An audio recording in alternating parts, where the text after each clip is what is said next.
So today let's work on trick number 10. This is about playing an upper structure major triad on the flat 7 of a minor 7 flat 5 chord.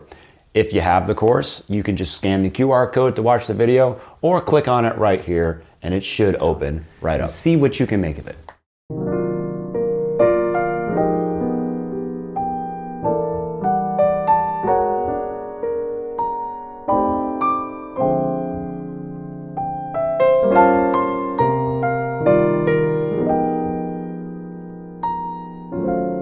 So for the advanced perspective, I want to use this chord as part of a reharmonization of a 2/5 by using chromatic parallel voice leading. If you're new to mDecks music, we create music books and apps, piano arrangements, and we discuss improvisation, songwriting, and sometimes we take music theory to strange and uncharted places.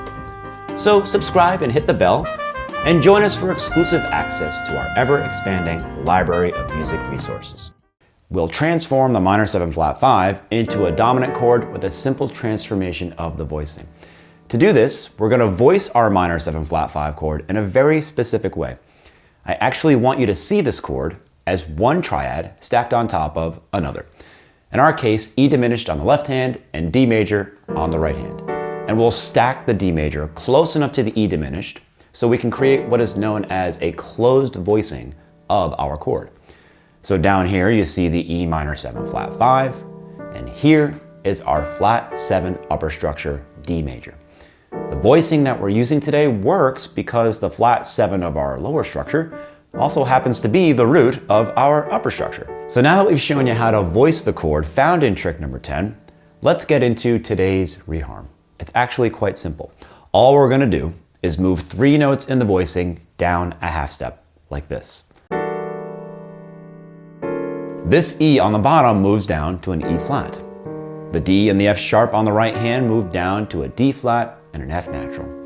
When we do this, we actually create a dominant chord with a sharp 11. What's more, you can also see this dominant chord as another upper structure. D flat augmented on top of an E flat, giving us an E flat 7 sharp 11. The implication of this chord, when considered with the minor 7 flat 5 chord, is that we're creating some sort of 2 sub 5 movement. When you see the E minor 7 flat 5 as a 2 chord, then you can clearly see that our E flat 7 sharp 11 is the sub 5. This would make D major or D minor a likely point of resolution. In fact, there are several places that you could go after using today's reharm trick that would make sense harmonically. However, that's not really how I want you to see today's bonus trick. A more interesting take might be to just take today's 2 voicings and move them anywhere you want on the piano. When you adopt this approach, you'll come up with all sorts of interesting paths, sounds, and colors that you wouldn't have otherwise if you were just considering traditional harmonic concepts.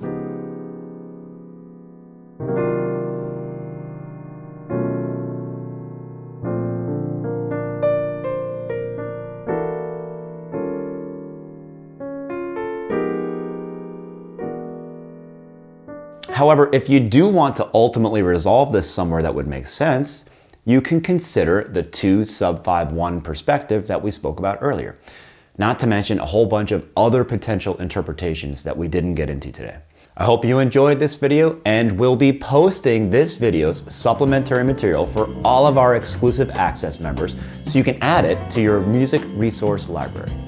Remember, all these PDFs are not only great supplementary material to the video, but they're also linked to the video so you don't have to go searching for it again later on. If you're not currently a member, you can become a member right now by clicking on this join icon right up there. Don't forget, you can now find this video next to the original trick if you own the book. And you can check out this trick's original tutorial right here.